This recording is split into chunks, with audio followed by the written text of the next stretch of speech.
মারাঠি সাজে সেজে এসেছে সুধা, ঝিনুক, কেয়া, অভিজিৎ। আর মারাঠি দল হয়ে তারা একসঙ্গে নাচও করে। প্রতিভাতে এত ভক্তি ভরে নাচ করতে দেখে বেশ খুশি হয়ে যান ঠাম্মি। নাচ শেষে ঠাম্মি সুধার কাছে এসে বলে, কে মা তুমি? কি সুন্দর ভক্তি করে নাচ করলে, পুজোটা করলে। আমি বুঝে গেছি আমার গজানন দারুণ খুশি হয়েছেন, আমি সেই ইঙ্গিত পেয়েছি।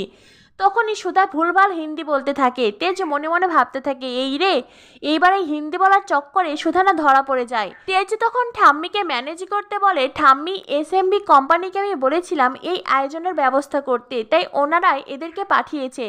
এই কথা শুনে ঠাম্মি তো দারুণ খুশি, কিন্তু ইমনের মনে নানান প্রশ্ন চলতে থাকে। যদিও নাচ করার সময় ইমন একবার সুধার মুখ দেখতে গিয়েছিল, কিন্তু ঝিনুক ল্যাং মারাতে ইমন পড়ে যায় আর তারপরেই পায়ে আঘাত পায়। ইমন খোঁড়াতে খোঁড়াতে এসে সুধাকে বলে, এই মেয়ে, কে তুমি? এখানে নাচ করতে এসে পুরো পুজোটাই তো তুমি করে নিলে, তেজের হাতে হাত রেখে আরতিও করলে, তোমার নাম কি? হ্যাঁ?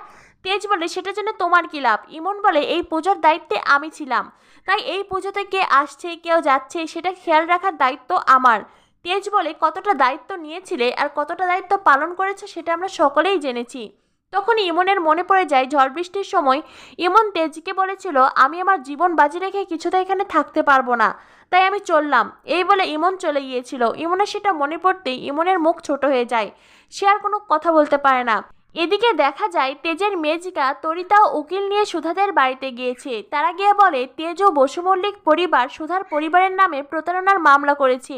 সুধার মা, জেঠিমা তারা তো কিছুই বুঝতে পারেন না। তখনই মেজকে বলেন, কেন আপনারা বুঝতে পারছেন না আপনারা কি প্রতারণা করেছেন? আপনারা আপনাদের বাড়ির ডিভোর্সি মেয়েকে আমাদের বাড়িতে পাঠিয়ে তো একেবারে ঝাড়া হাত পা হয়ে গেছে। এছাড়াও অষ্টমঙ্গলায় তেজের ওপর আপনারাই হামলা করিয়েছেন আর তারপর তাকে সেবা যত্ন করে সারিয়ে তুলে 30 লক্ষ টাকা হাতিয়ে নিয়েছেন।